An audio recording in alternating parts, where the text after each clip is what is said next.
it's time for the visit with the person of high strangeness. You know, I haven't really been in the actual studio since October, since we did the predictions for 2017. And the reason for that is there were so many old shows that apply to what's going on in the world right now that we've decided to re-air some of the old shows and also put about another 200 on YouTube. Normally I take you places and it's really lively, but what I was thinking, due to the circumstances at the moment that we have with everything that's going on in our world, people are glued to the television set, especially the cable stations, and we sit there and we listen and we listen and we listen to opinions and outlooks to remind you this show is politically and religiously neutral, but because we are so glued to the television screen at the moment, I actually felt comfortable of doing a show today where you would actually have to sit and listen to us rather than us taking you a lot of places. And I think I can get away with that this time. And so the name of today's show is Floating into Nothingness, and eventually you'll realize what we're saying by that. So since we started the shows again, maybe not the new ones, not every week, but every month or so, and let's give it a trial run and see how it works. How's that? I want to say something about my shoes, because my shoes do not match my clothes. So if for some reason anybody takes a picture of my shoes, that was not in the plan. And the noise you hear is my telephone. It decided to wake me up. So I am totally awake, and I'm getting ready to introduce my very unique guest to you. His name is Rick Baker. How are you, Rick? I'm great, thank you. Hello, everybody. I'm happy to be here. I'm happy you're here, too. You know, we'll just visit. How's that? Yeah. Yeah. What I want to tell you about Rick is he's also one of my sponsors for about a year and a half. Almost 2 years, I think. Yeah. And so you've been helping out with things, and I appreciate that. Do you remember how we met? I remember I lived nearby, and I think I was out for a walk one day, and then we just went up and started talking to each other. And that was probably 15 years ago, roughly. That was in July 2001. I had to relocate to where you was at the time, Right. after the earthquake. Yeah, that's right. I remember. Yeah. And you was on your way out, you was moving. Yeah. And one of the things you mentioned that you had watched the evolution of the mobile to come in. Yes. Because the location it was, I think you called it a triangle. Yes. Yeah. I was ready to move out in '03, I think, about 2 years after we met, is when I moved out. Yeah. Oh, then maybe I didn't see you right away. Right. No. Yeah. It was around '01, I think. Well, I was sad to see you go at that time, because it's always good when you have a like-minded person close, you know, like in the neighborhood. Yeah. And so I was kind of sad that the day I met you, you know, I realized that you was kind of on the way out. And so We've stayed in touch, though. we did, and you have fixed my roof how many times? Oh, several times. And brought firewood for you. And did. you've done a lot of good things for me, too, as well. Yeah, so I bought this, if you remember, I bought a really old mobile home. And, the interesting thing, you know, let me tell you, when I bought it, it was worth $15,000. That's all. Then it dropped to $6,500, and I just got my tax papers, and it's now worth $1,400. Yeah, that's probably about right. I bought mine for $18,000, right around the corner from you, and sold it for $6,000. 13 years later.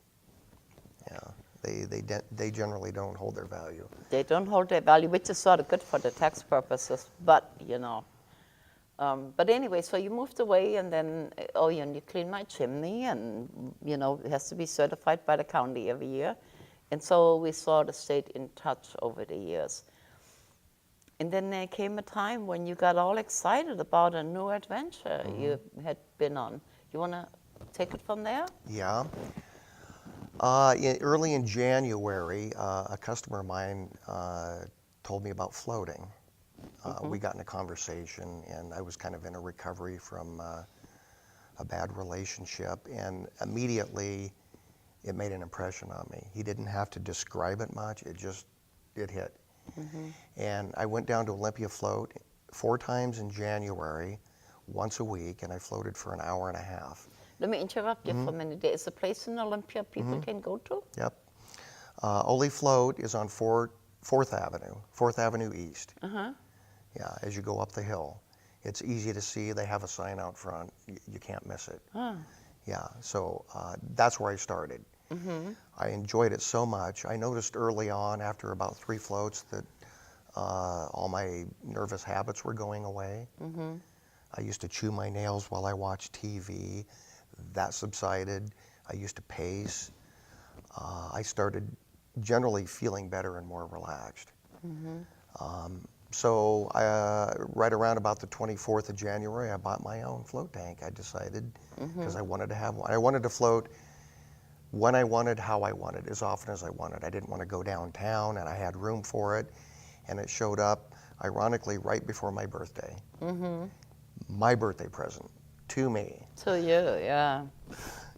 And I've floated probably about 75 times since the 1st of January. Wow, that's quite a bit. Now, in the meantime, I had a friend visiting, and we're the same age. And in case you don't remember, but I'm just about 70 now. Well, anyway, we were sitting there talking about bucket lists. And on his bucket list was to float. He said, I just want to float into nothingness. And I said, you know what?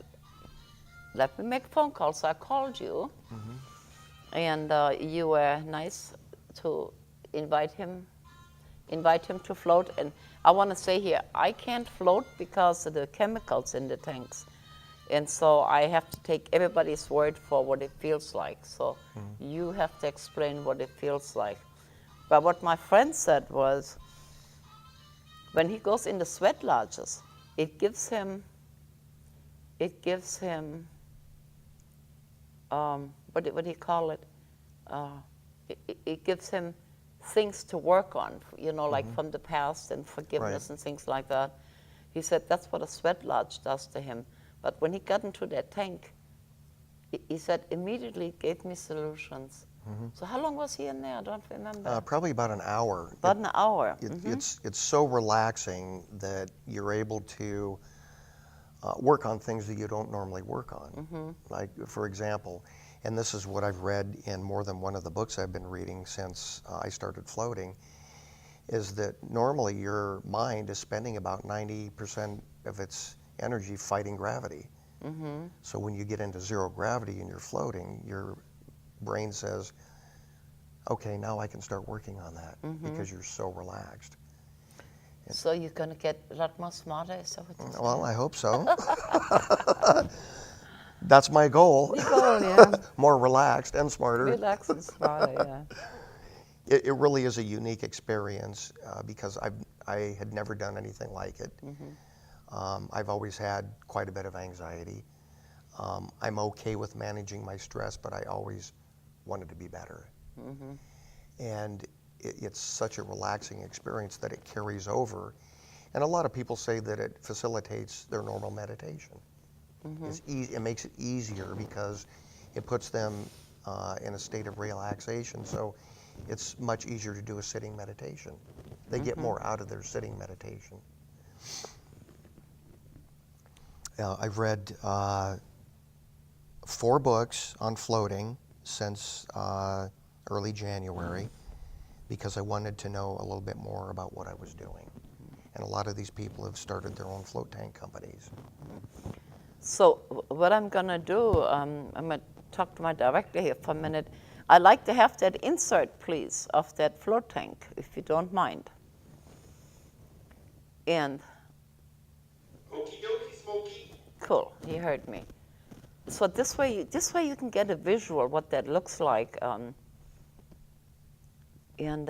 maybe you want to tell them how you installed it and Yeah. or how whatever you Right. want to. And I designed it because it looks like a shuttlecraft, so you'll be able to see the designing I did to it. Hello, my name is Rick Baker. This is my float tank, That's a otherwise good general known as picture. a It has sensory its independent deprivation plumbing unit in the back, which for you'll see in a minute. restricted environmental moving my stimuli camera around therapy, quite a rest. bit. I purchased it in the end of January. There, I it's floated got its own probably independent about plumbing 90 system, times. It's a and very so it's deep really easy to plumb. meditation. It's got The flex plumbing comes pipe. with the You just unit, bend the flex pipe and you just hook the them into the pipes are easy to ports. put on. I did all that myself. And what it will do is So you can set it to basically time, what you do is, so it'll rotate the water and it'll clean the water and run it through a filter system. and there's a pad So I set the timer for 6 p.m. as well as 6 a.m. for 15 minutes. That way it gets rid of any possible body odors or hair that might be left in the tank.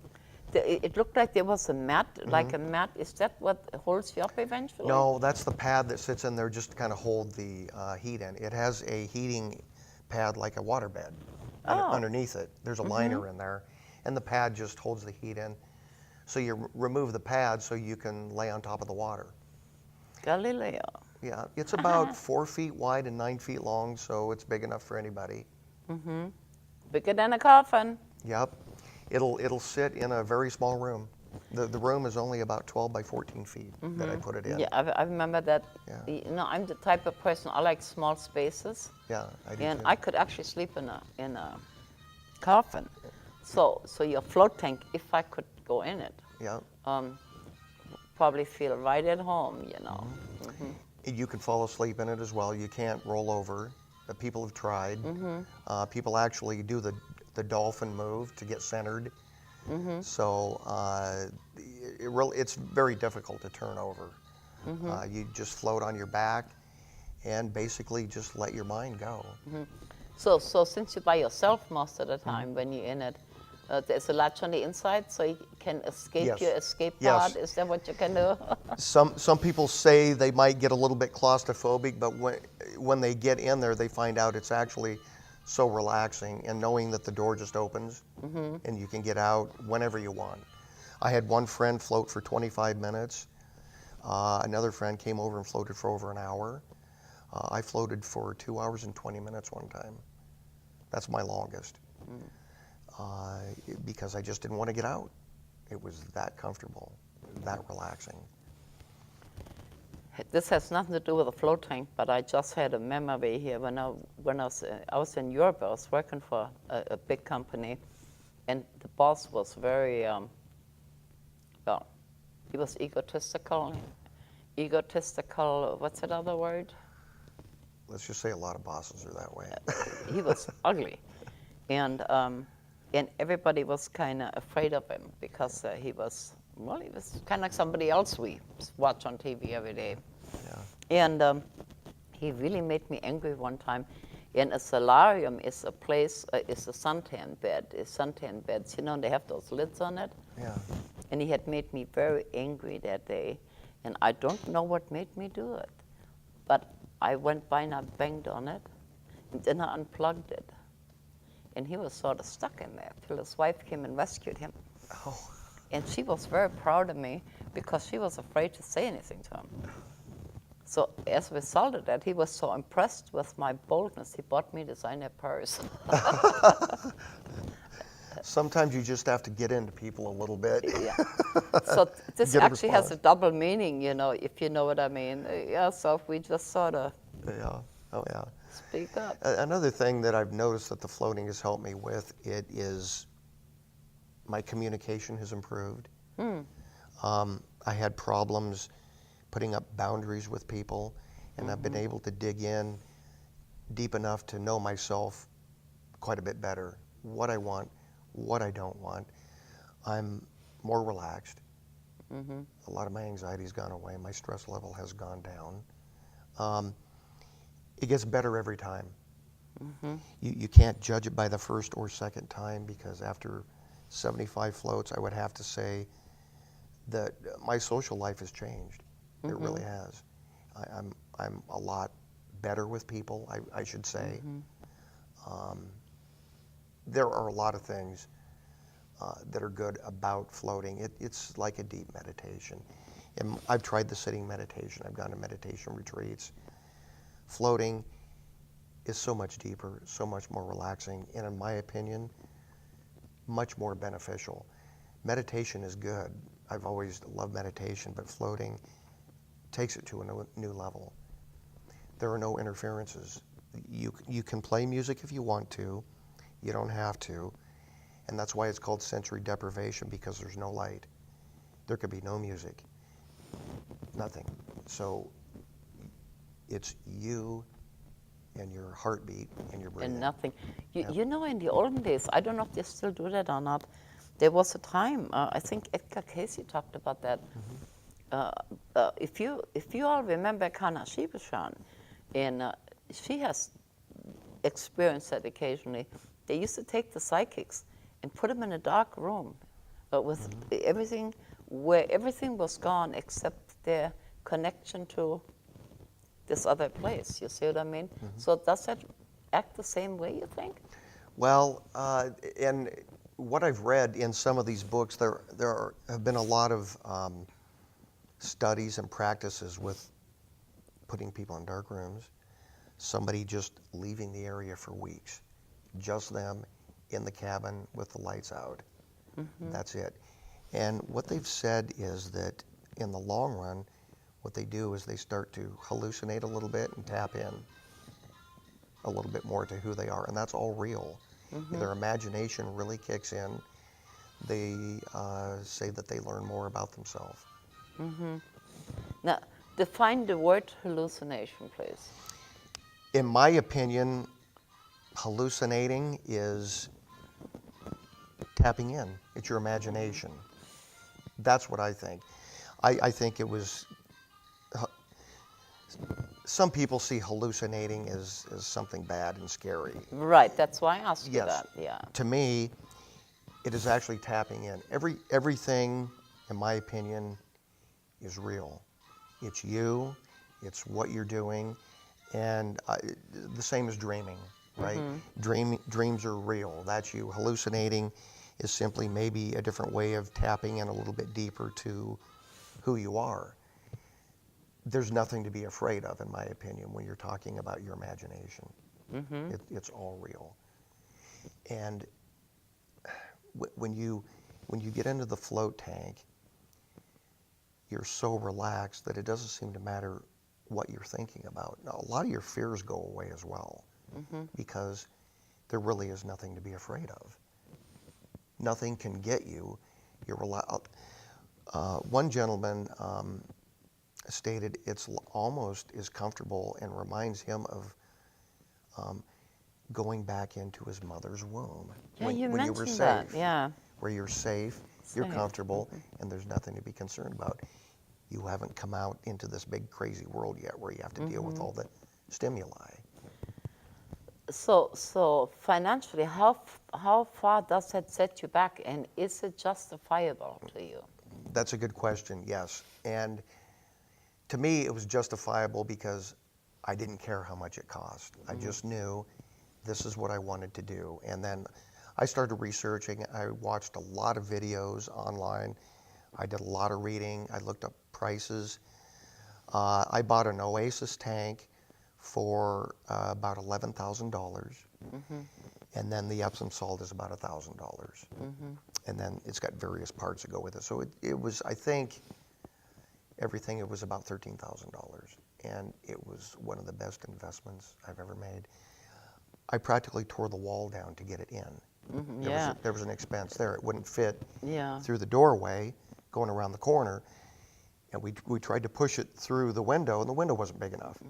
So we got the saw out and cut the window bigger. I had my brother-in-law with 3 friends come over, lift it up, get it into the room, put a whole new frame in later. I had guys that were willing to do that. So a new window, that's how important it was to me to get it into my house. So I'm assuming you're very popular now that you have a float tank? I'm a little more A popular. little more popular. Some people think maybe I talk about it too much, but then when they get it and when they start doing their own research, they call me back because there's so much to read. And having a company locally, I've gone in there and thanked them for allowing me to float to start with. And that was the first book I read. Well, the reason I picked that up, I might have accidentally run into floating because I liked the book cover. And if I'd have saw that book cover, I would have probably said, oh, let me see what this is. Because like sometimes when it's trying to tell you something, it addresses you in ways that you understand, okay?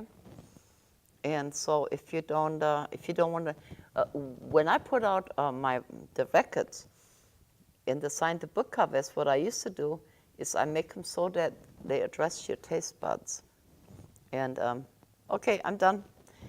Address your taste buds, because if you didn't want to hear it, you wanted to eat it, and once you picked it up, you bought it. See, so psychologically like that. And the colors. He talks about the choice Right. of the book cover within the book. Yeah. And I thought it was real interesting what he had to say, because this apparently he picked up from somewhere else.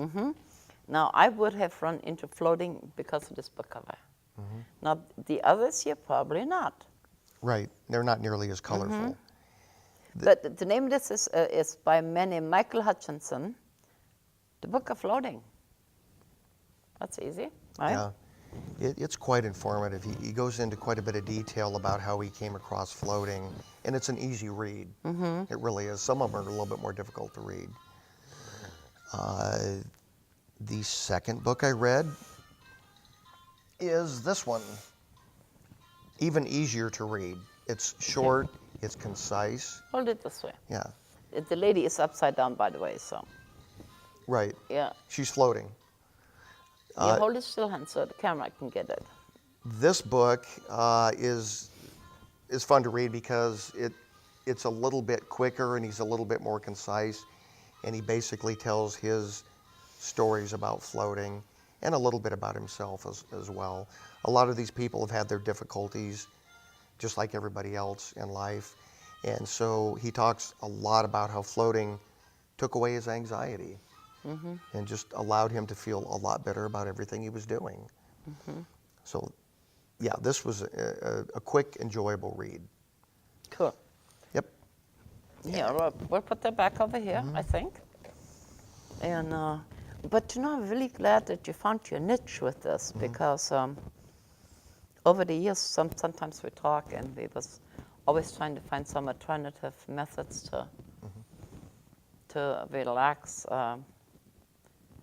relax and find some answers, because a lot of people have relationship issues. Yeah. We always seem to do the same thing over and over and over. Yes. So how did the Right. floating help you with Yeah.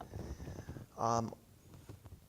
First of all, my intention was to get better. Just get better. And I've had my relationship issues just like everybody else. And A little louder.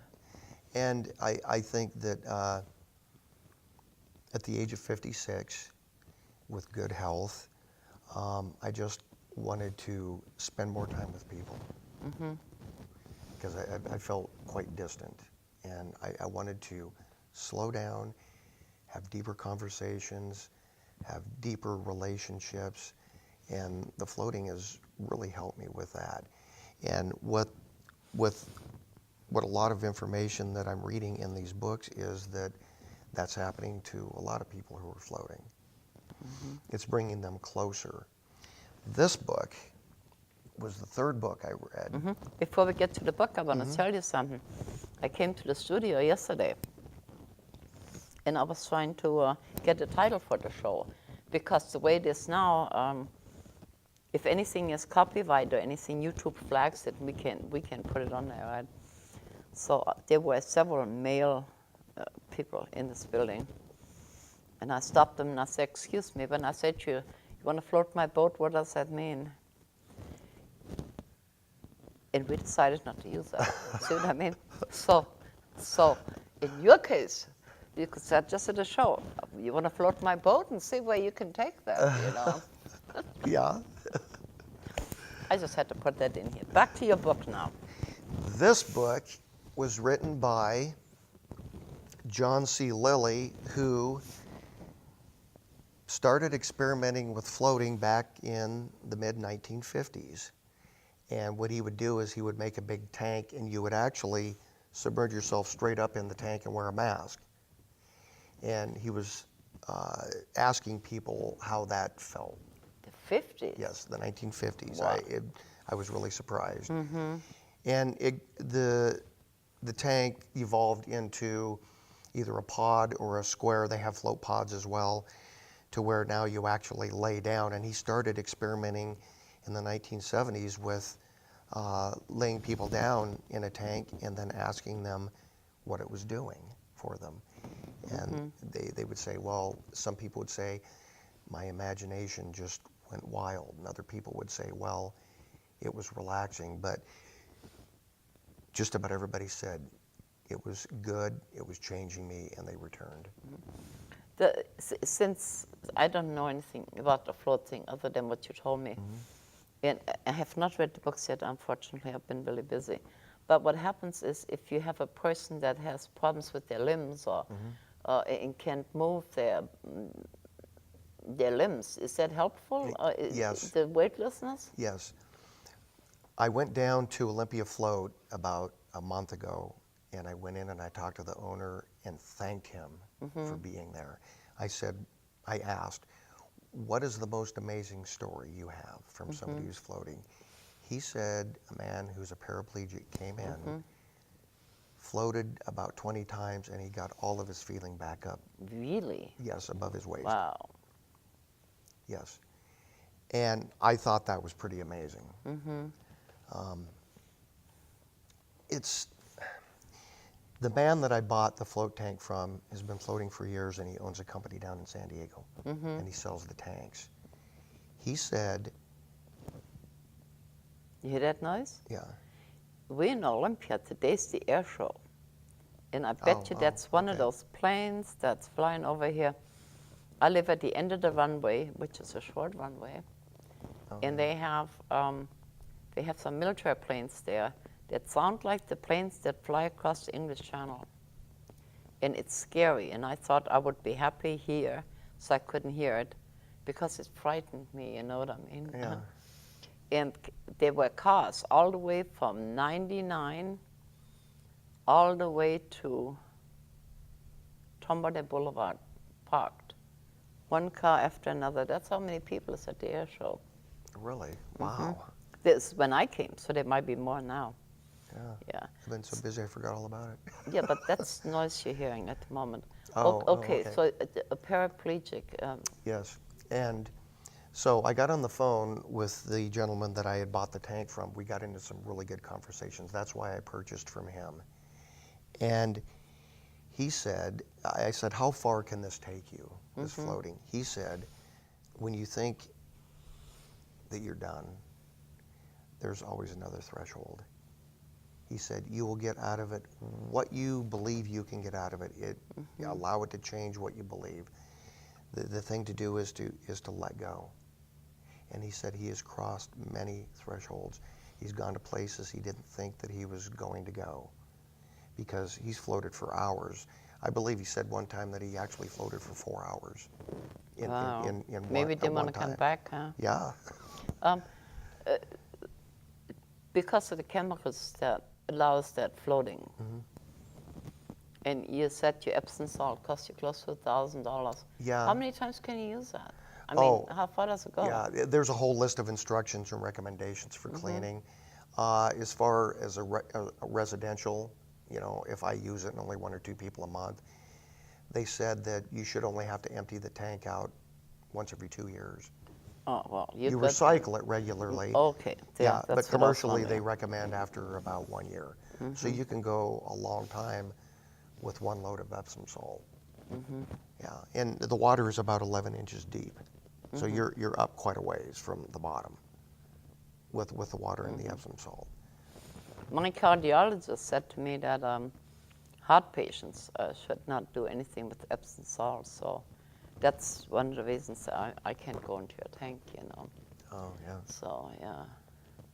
But it's pretty well documented, is the wrong word, but it gives you restrictions and explains everything to you. Oh, yeah, yes. People who shouldn't float, epileptics, right? That is about it. And I believe it was stated that people with serious heart problems, Right. and it was also stated that they don't know yet if floating will actually help somebody recover from a personality disorder. I have yet to find somebody who says that yes, that will help you recover. That's usually something more. Ah, well, you see, I know several people that have personality disorders. We could actually test that. You know? I would like to, because I don't believe in any of the restrictions, honestly. I think that if you float often enough and you continue to do it and you continue to work on yourself, anybody can change what they believe. In my opinion, a personality disorder is just simply a matter of fact that you haven't changed what you believe yet. No, that's That's not it. true. Oh, it isn't? Okay. Don't argue with him. I need to know. I have a personality disorder, so I know this okay. is not how it works. What it does, it compartmentalizes your brain. So it's not anything that you can change or work around. You just have to learn how to maneuver it so you can be an operational unit per se. You see what I mean? Yes. Yeah. Another thing that was discussed in this book, which is a very difficult read. He's a scientist and he's a medical doctor, and he goes to the chalkboard a lot in this book. He states that he's studied the brain enough to where people have different sizes of regions in the brain, which has a lot to do with the way they think and how they react, as well as conditioning as you grow up. So he does go into that a little bit, as well as Now, Ancient Aliens yesterday, my favorite show. they did a show on frequencies and how it affects the brain. Yep. So I've actually tried to get a hold of somebody last night to see if that can compartmentalize your brain, that you can use that as I wouldn't say weapon, but a manipulating type instrument, where you could actually, in that case, maybe decompartmentalize a human brain with a personality disorder. So I just did that. With vibrations, right? Frequencies. Frequencies, yes. With frequencies. Right. I saw that episode, and they were saying that the entire universe has a frequency. A frequency, that's right. I think that we're getting there. Really, I do. If we get enough people working on this, I believe that everybody can heal however they want to heal. And I think that we're crossing thresholds all the time. Conversations are changing. Mine are, anyway. I'm talking about different topics with people than I used to. You know, I think they should teach that stuff in school, because that would give people, the young people, a head start, you know. And now with the new season, there's some people on there I don't know about, I haven't met. But in the older episodes, I would think everyone on that show has been on this show, on the Person with High Strangeness, including Edgar Mitchell and different people.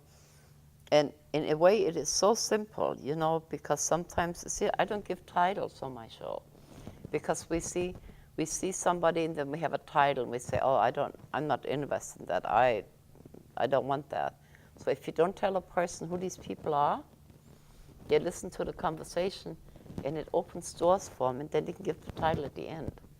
But I think they should teach the kids that. Yes. Where I went to high school, it was a small high school. There was no psychology. They didn't show you how to balance a checkbook. There were a lot of there were good classes. They taught what they could, what they had the resources for, and the teachers. But and I've had conversations with my friends who say, well, why didn't we in high school learn things that are practical now, Right. that we're dealing with right now? There are people that don't know how to budget or balance a checkbook, or they don't know that much about psychology. They had to go to college to get it, which is what I did. My young viewer is going to say, what's a checkbook? They don't use paper anymore. Yeah. My brother-in-law the other day, we were doing business, and he said, why are you still using paper? Yeah. He does the computer programming for a hot water heater company. Everything is emailed. Yep. The bid is emailed, the invoice is emailed, the down payment is emailed, and the payment is taken electronically. And I thought, well, okay, So you need to come to my office and change me. ask your mom what a checkbook is. What's next for you? What's next? That's a good question. That's a pretty broad question. I've had people tell me that the floating is changing me. They've noticed. Family and friends said, you seem calmer. You're doing different things in your life. You're talking to more people. I'm going to keep doing it because I believe that it just continues to get better. Business is better. It's really kind of hard to describe until you really sit back and look at what you have. Yeah. The important thing for me is to not take anything for granted. Get up every morning, sit in my house, and realize what I have. That's important as well. I think when you're floating is to continue to look at what you have, not what you don't have. Look at what you have. Like a friend of mine said the other day, he said, talk about what you want, not what you don't want. But you don't want. Yes. And that was interesting. And that's what he does. He talks about what he wants. Yeah, now see, I have to do it in reverse. I have to talk about what I don't want because I'm just backwards. Okay. Well, experience also. You know what works. Sometimes. Yeah. Okay. You are in charge of the world. What are you going to do? I think encourage peaceful conversation. No more of this infighting back and forth. In my opinion, the system that we're working under right now, people working 40 hours a week just to make enough money to get by, doesn't work very well. I have a niece, very wise lady, who said, I don't want to give my life away 40 hours a week to somebody else. And I said, well, what do you want to do? She said, I want to play when I want and work when I want. And that's what I want everybody to do. So I don't necessarily agree with the economy that we have the way it is right now. But in my opinion, communication is key. Yeah, but Realize you are in charge of the who- world, who we are. so you can Yeah. change it. Yes. That's not an easy question to answer in just a few seconds. To remind you, We'll have to have another show to be able to do that. Somebody asked me that one time because they said, well, you always put people on the spot, so let me ask you, you're in charge of the world, what are you going to do? And I said, that's easy. I'm going to give everybody a backache for 5 minutes. And he thought it was horrible. But no, because people can identify with people that have no compassion for anything that's connected to a backache, you know what I mean? Right. So I would still give you a backache. On that episode, another episode of Ancient Aliens, they were stating that we are the only beings on this planet that suffer back pain. There's no animal that suffers back pain. I must have missed that one. Yeah. Really? Yep. We have back pain. No other animal suffers back pain. I learned some. Cool. Yeah. Yeah, I must have missed that episode. Which led to him thinking maybe we didn't start here. Oh, yeah. And it feels quite uncomfortable here that we were seeded here. Right. So back to your float tank. You know, some think that we came here in pods. So our ancestors right. did. When you in that tank, in that nothingness, would that ring true to you?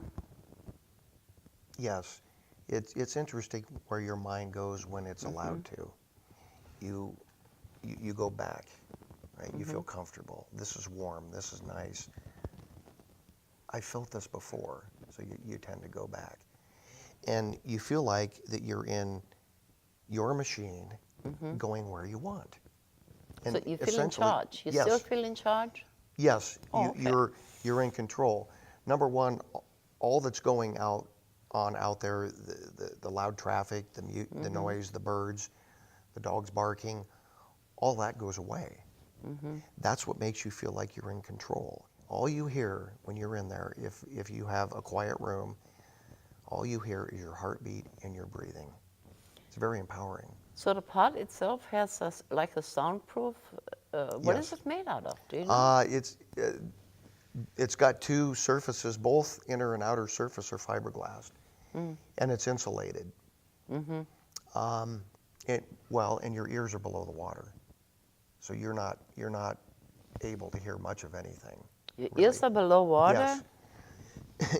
You can hear a noise if it's loud enough, but I don't remember hearing anything other than my breathing. Oh, I don't know if I could do that. Your heartbeat.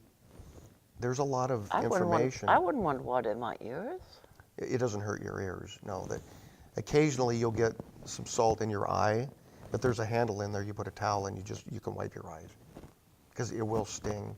But I read the instructions.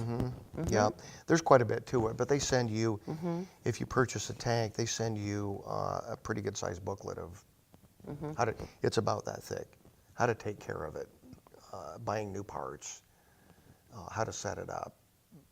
It goes into pretty good detail, and it's not complicated. It looks like it when you open that book, right? But it So really isn't. if you buy one, I mean, you was able to install your own. If you bought it from a company, would they install it for you, or is that on top of everything else? It depends on what you buy and who you buy it from. There was one pod that I looked at that was about $50,000, but all the plumbing was internal. You just push buttons. They were willing to bring it to your house and install it for you. Yeah. I didn't want to spend $50,000. Yeah, you see, the thing is here, I don't think most people are so envious towards rich people or well-to-do people. Let me rephrase that, well-to-do people. Anyway, the problem is there's a cure for everything. Everything is, so many things you can do with everything, but I don't care what it is. It costs so much money. So in a way, like if I had the funds to buy a tank like that, I would invite everybody to come and use it, because not in their wildest dreams they're going to be able to spend that amount of money Right. for a tank. You see, And I've So- done that. so all these wonderful things that's in the world, it's not reachable for a lot of people. And it's too bad. Yeah. But I had to think about how I got there. Right. I wasn't always there. I didn't have money. I struggled with it for years and years, and I had to think about what did I change. What I changed is that I have no negative thought whatsoever about money. A little louder. I have no negative thought whatsoever about money. I've had discussions about it with people, and that has helped me. And it's a priority. There are a lot of other things that I could have spent that money on, but I didn't. It's possible the power bill might go unpaid for a month or two, but it's a priority. It's not that much different than having eye surgery next month. I don't want to wait. I don't have a lot of money, but I have enough to do it. My eyes are important to me, so I'm going to have eye surgery also. A lot of people wait till they're quite a bit older than me to have eye surgery. So I think it really has to do with what you need to get out of it right now, what you're learning right now. right? That's a good thought. Yeah, I really think it is. And I think when you're done with that struggle, whatever it is, when you're done with that experience, you'll know it, you'll cross over, and you won't think about it the same way. Did you feel like that before you floated, or is that I felt have like you arrived at that? I felt like that before I floated, but the floating has contributed to To it. moving on a little bit quicker Yeah. than I was. In other words, when you're bored enough with living the way you are, you'll change it. And the floating really did help that. It pushed me through it with more ease. Trying to visualize what that would be like to be bored with living the way you are. I used to take a sledgehammer and knock on a brick wall for hours for it to fall over, not realizing that the foundation was already broken. All I had to do was push it over. Really? Yes. Or it didn't need to be pushed over anyway. If I walked far enough, I could walk around it. That's interesting. Yes. A lot of food for thought here. It is, it's made things smoother. You know, and there's a ways to go. We all have hurdles in the way. It's just a matter of getting the hurdles out of the way. I should have asked you that earlier. The water, is it room temperature or is it? No. Or is it? That's a good question because there are different ideas on what temperature is best. Some say anywhere between 93 and 98 degrees body temperature. The man who wrote this book, who started the floating, said 93 degrees is best because your body's always trying to get rid of heat. When Oh, you're- I didn't know that. Yeah, when you're in there, like right now, our bodies are trying to cool off. During the winter, they're trying to warm up a little bit, but not as much. He says 93 is optimum because you're releasing heat the whole time you're in there. So if you have it at 98.6 body temperature, you're not allowing your body to release the heat that's necessary. So you don't get a headache or overheated. Oh yeah, that's like when you cold, you put a blanket on yourself.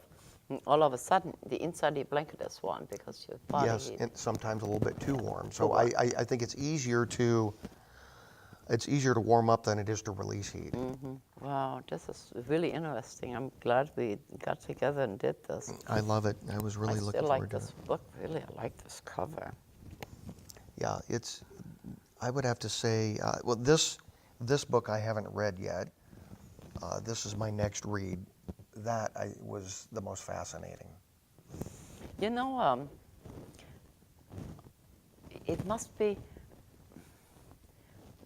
for an unborn. Okay, a child is born, and you describe floating to the inside of a womb. Okay, so then the child is born. It must be cold out there, and then they slap you. Isn't it horrible? Yeah, you start life by being hit. Yeah, it's like, welcome to the world. Well, and now they're having more births in water, Yeah.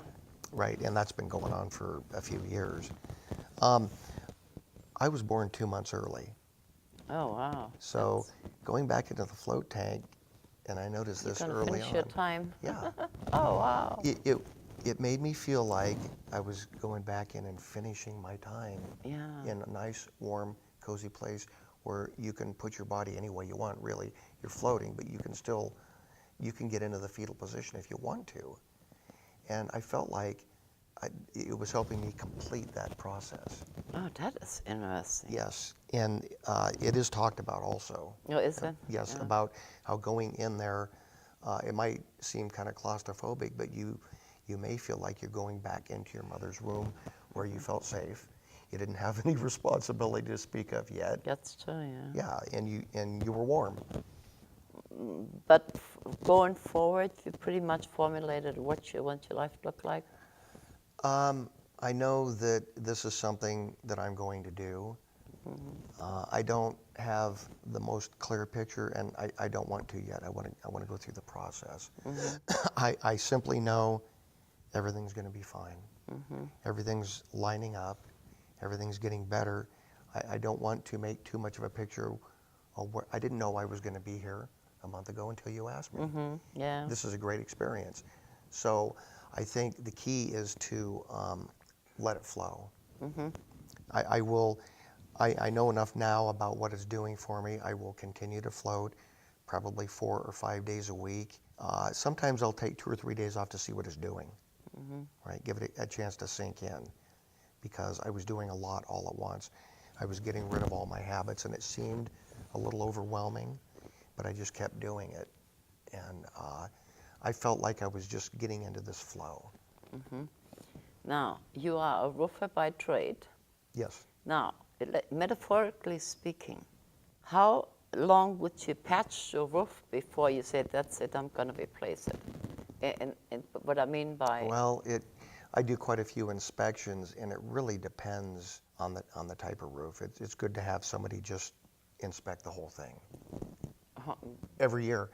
But I'm using this metaphorically. A typical roof will last about 20 years. But I'm not talking about the roof. Okay. I'm Oh, talking I see. Okay. metaphorically. You look at it and you say, this has a problem, here's a problem, there's a hole, I'll patch this, we can do this a little longer. But there comes a time, it's time to float and Yep. say, that's it, I'm replacing the whole doggone thing. Right. That's where I was going. Yes. That's me. Do it now. No. Right? Some people will do it in steps, and that's good enough. And I've done things where, very few things where part way, that's good enough, and I moved on. But when I started doing this, most people float once a week. That's it. With me, it's going to be 4 or 5 times a week, maybe even 6, because I don't tend to wait on it. So I say do it now. I don't know how much time I have, but I'd like to thank you, Dan. You have 4 minutes still. I got 4 minutes. Oh, I can talk some more stuff then. But anyway, I won't forget. Thank you, thank you, thank you. And you're welcome. And check YouTube. Some of the old shows are on. As to date, there is 337 shows. So if you push the button and never stop, you can watch a different one almost every day out of the year. By the time you get halfway done, we will have the other 30 posted. Yeah. And you have big plans for the weekend? This weekend, usually I do. I have to mow the yard, I have to fix something, but the last month or so I got everything done. Oh, cool. Yeah. Yeah. So I prefer to have the weekend where I get up and don't have to do anything. I want to. So I'll pick something that I want, like go into town and just talk to people, or go to the bookstore, or something like that, or buy something I don't need. Yeah. As I was coming to the studio today, well, we had a tornado right where I live, and a couple of the places got demolished. So the home directly across from me got hit really hard, so the woman has to move. And she had what turned out to be a toddler's bed that looked really good and like some we could use, So I asked her if I could have it for one of the great-grandkids. Oh, that's And then nice. she had something else and something else. I called my daughter. I said, well, do we need this? And she says, Mother, that's a sign of a hoarder. You don't even have a baby. But somebody can use it, Oh, sure, yeah. Yeah, it's another thing that I think is a good thing to do is get people hooked up with each other. Create a network. Speaking of that, on my Facebook, I have Australian Aborigines, tribal people on there now. And we managed to hook about 400 people together where we talk to each other from all around the world. We have common goals. And this small, we are trying to make a difference. And so pick and choose the people that you want to do things with. And there is a woman in Chicago, her name is Karen. She has OCD, but she likes to read. So she has been reading my books to me on Skype, and she has calmed, really, really calmed. In fact, they're thinking about getting a float tank too. Really? Good. Because some kind of way to put her brain together, and that OCD, if nothing else for that hour, it will stop. Yeah. Everybody shows up at exactly the right time in your life. Yeah. And it's always a gift. It's nothing short of a gift.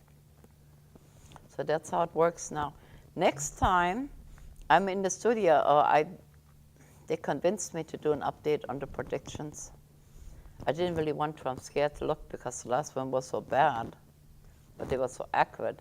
So I have agreed to come into the studio to do an update of 2017 in July. So look forward to that and stay in touch. No? Thank you for joining us. And again, thank you, Dan. Thank you for coming. Rick. Yes, thank you. It was really nice. This has been great. I hope we can do this again. Yeah. Now we have to go and finish our snacks. You know, we do. Oh, yeah. Yeah, we have to eat. I have to feed the crew. You know? So thank you for stopping in, and stop by sometimes while we're filming. Bye. That's it. Wow, that was actually fun.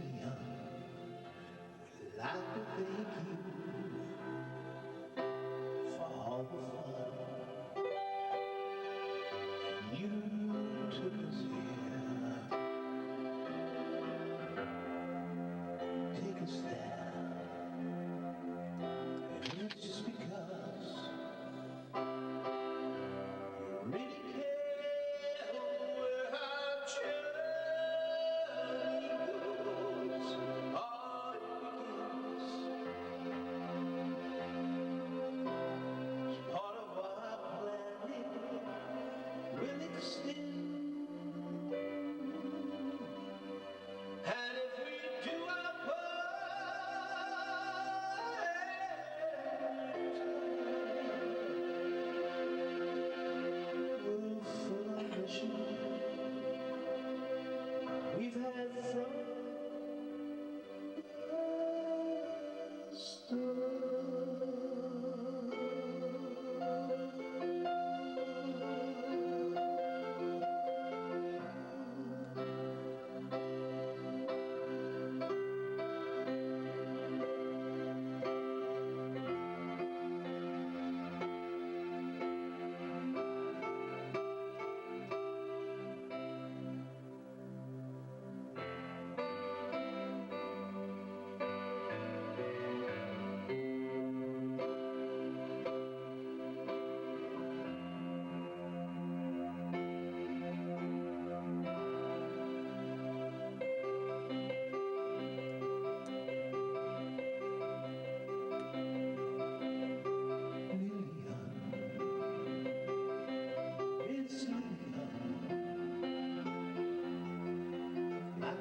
from the take us here, and you take us there, and it is just because